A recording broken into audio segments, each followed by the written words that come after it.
Hello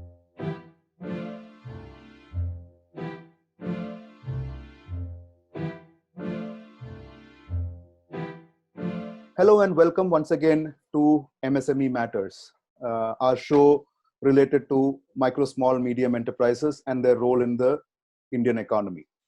Today we have with us Mr. Anirudh Singh, who brings in more than 25 years of experience in HR and allied activities. He is an impact creator, not a person who actually, like he says in his own words, who just gives gyan and hopes that other people get it. He's an impact creator, and he has actually been a transformation and change agent across multiple domains that he worked with, starting from steel to auto to FMCG to consumer electronics. He has actually seen pretty much a good spectrum of our entire economic pillars, as I might call it.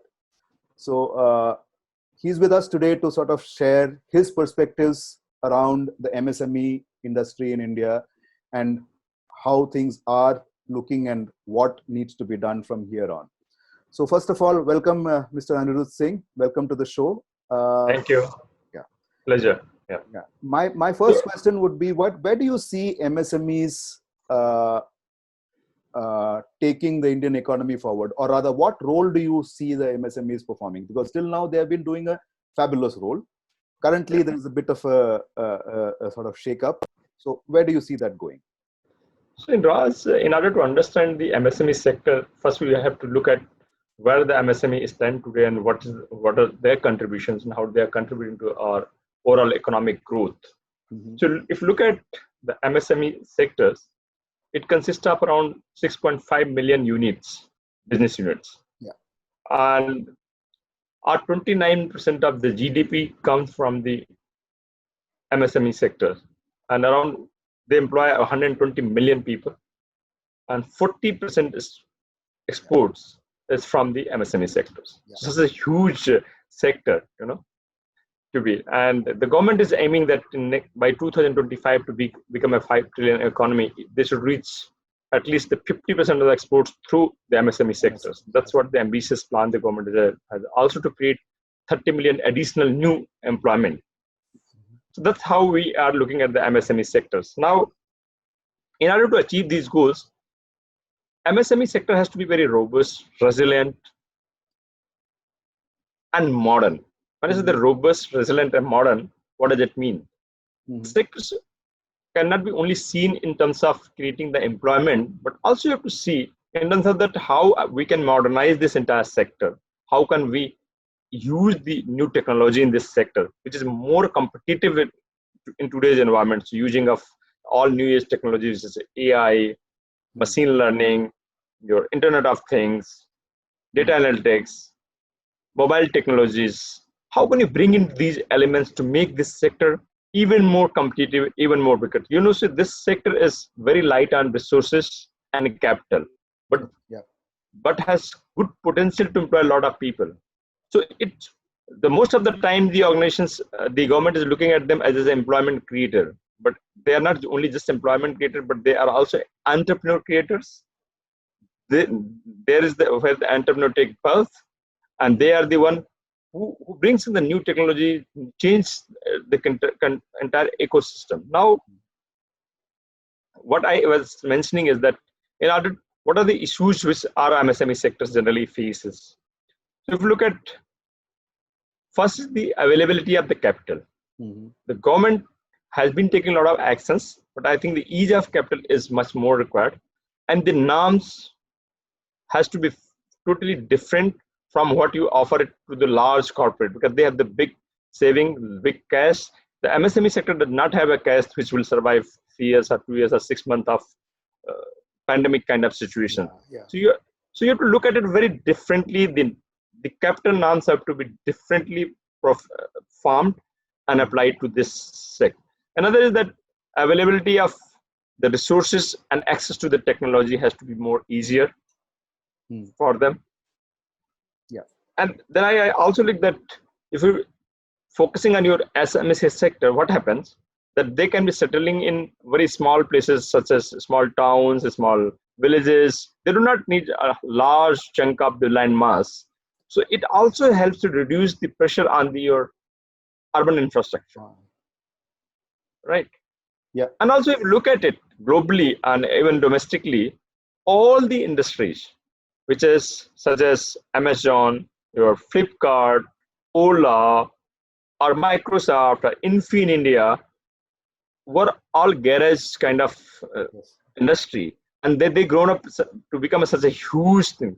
It only shows that if you have a right ecosystem, there is a potential that this SME sector can grow and outgrow, and that can become a competitive advantage to India.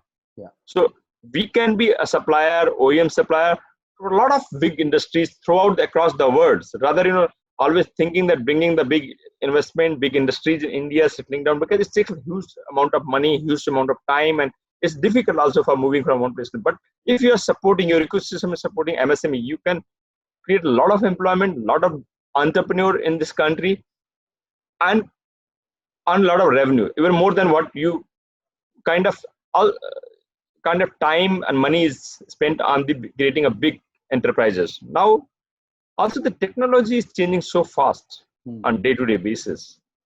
It is wise to invest on the SME sector, because if there's a big industry, for example, today you put one refinery, it requires huge capital expenditure. But what if after 3 years it becomes the absolute? Yeah, correct. All the technology is becoming absolute. It is more wise as a country like us to invest heavily towards the MSME sectors, rather focusing on the big industry. So that's another advantage, I would say. And also I look at the, you see, there last 3 years there has been super duper your monsoon, and there's a good crop around. A lot of SME sector can play a big role in linking the complete supply chain, agriculture, around the agriculture farm, agriculture storage chain, then food processing units, and there we can have advantage. Yeah. So I think we should not miss this bus. We have already missed a lot of industrial revolution, with digital revolution, with computer revolution. This is the time for India to focus on the creating the, it can become the world supplier of for all the big industries, and that's what the capability we have and capacity. I think so. The government should come out with the ease the capital norms, remove the bureaucratic hurdles, and must treat this industry differently as a growth engine to become a 5 trillion economy. I think this is where, unless this is a 50% of the GDP is not commanded by the MSME sector, it is going to be a distant dream otherwise. Okay. Yeah. Okay. Yeah, that's. I think you have put it extremely well. I think that makes a lot of sense. So, I mean, just to pick up from what you said, I mean, you talked about the good monsoons we have had, and how MSME can actually play a link between agriculture and the rest of the country. And see, one of the key challenges of agriculture is that farm support prices cannot be kept increasing by the government. You can't keep increasing farm support prices. But then it is the middleman who actually makes all the money, and the farmer doesn't get the money. So MSMEs can actually come in the way and come in between and actually create a lot of activity which probably would benefit the farmers on the one side, the industry on the other side, and the economy as a whole, because the goods and services automatically get increased. So I mean, so where do you think government should actually? So if I were to ask you a specific question now, the Parliament is going to convene next month, middle of September. We have Parliament coming in. So if you were to sort of suggest to the government, okay, these are the 3 industry areas where I feel MSMEs should be encouraged. Any 3 from your experience, because you have actually worked across multiple segments of the industry, right? So from your experience, which one would it be? So one example you gave was the farm sector, how you can actually bridge the farm sector to the rest of the economy. So what others could be there? So I think, Raj, that what government needs to do is to complete this farm sector needs to be revamped and revised and looked at a refreshed mind. It has a huge potential, and I think MSME, and as you rightly said, that the farmer is remain poor and poorer and poor, and the government is always supporting with the support price and floor price, but it's not yielding the desired results. Yes. So where are we heading to? I mean, I think somewhere we are going wrong. So what we can do is that let's put the small scale and medium scale industries or micro industries in every kind of tehsil or the district, and we very focused that these are the areas that we will have the complete industrialization. So government must identify some of the areas.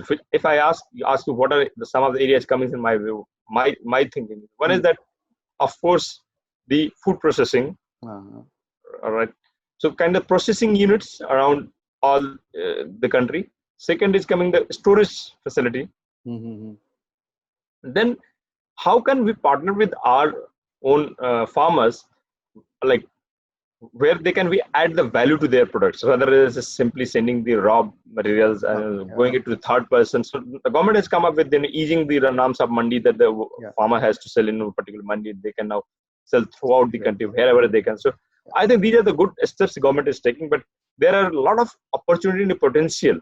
So specific kind of the policies the government has to come up that if there are MSMEs being created on and around the farm sector, and which is situated nearer the farmer, there are some kind of subsidies. So my per se that rather giving subsidies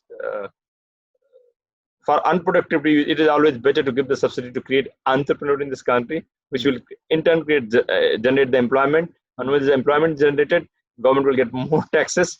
Correct. And there will be more welfare means. Yes, very true, very true. Now, so you've given me a list of some of the industries that that can be the focus areas.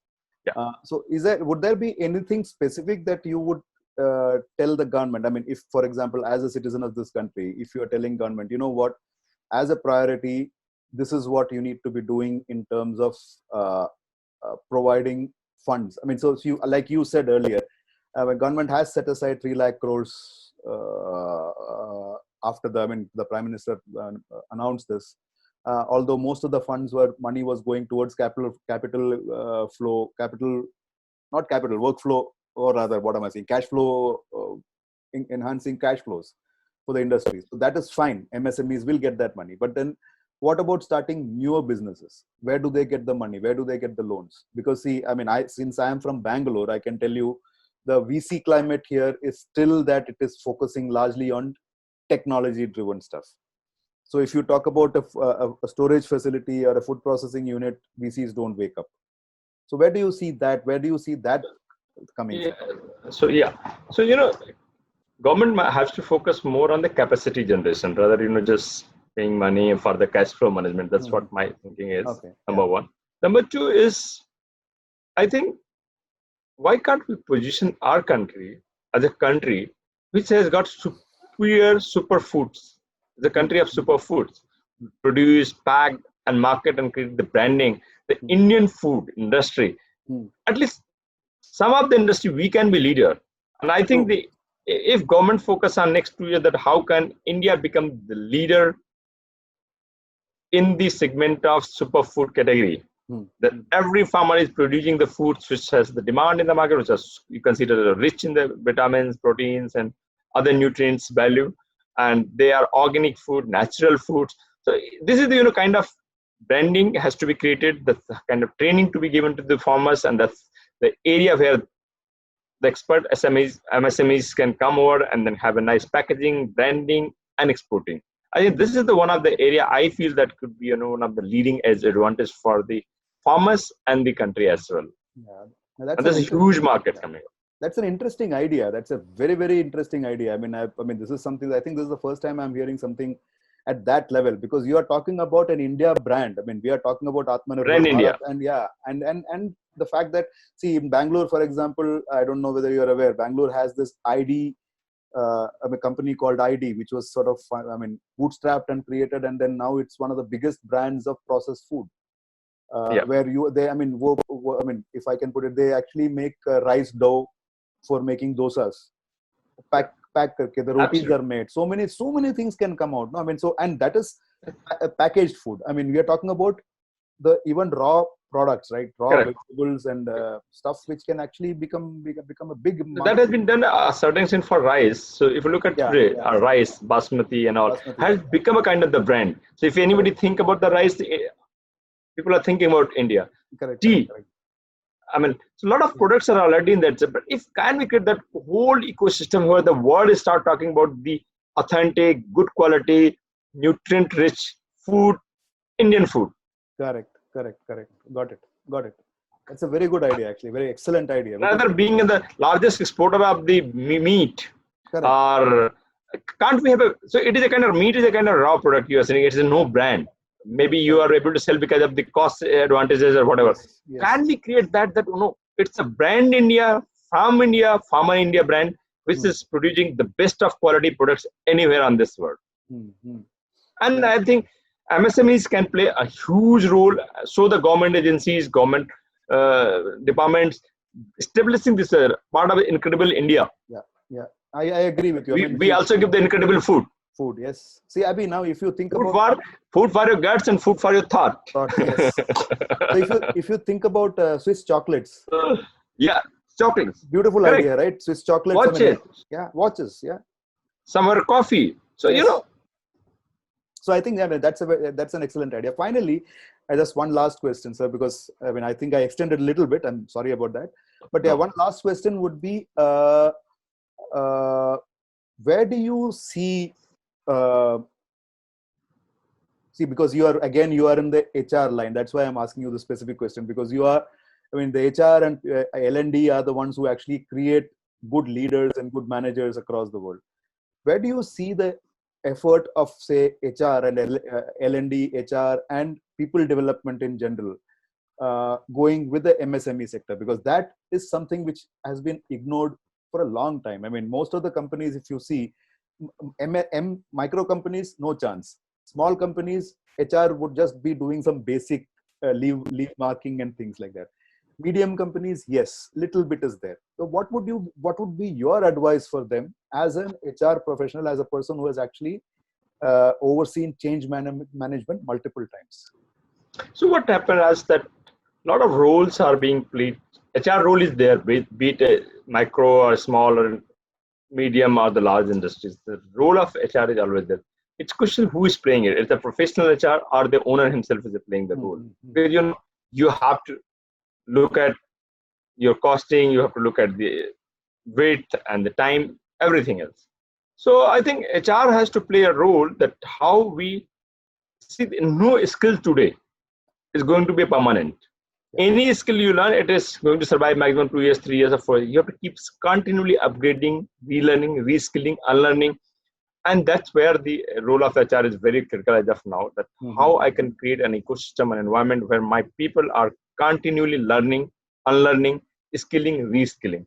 If that is not happening, the question of survival itself is a big question there around survival itself. So I think learning is the continuous process. And if you remove the L, what remains is earning. So all the learning organizations are the earning organizations. So you can be learning for sure, earning will follow you. Thank you. Terrific. Thank you so much for the time. I think I am going away from this meeting with two brilliant thoughts. One is you need to learn to earn through your life. And the second one, of course, is India as the supplier of food for the rest of the world. I think these are two brilliant ideas. And I think in both areas, MSMEs would make a huge difference. Thank you, sir.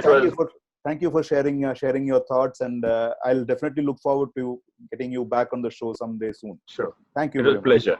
It was a pleasure. Thank you. Thank you, sir. Thank you.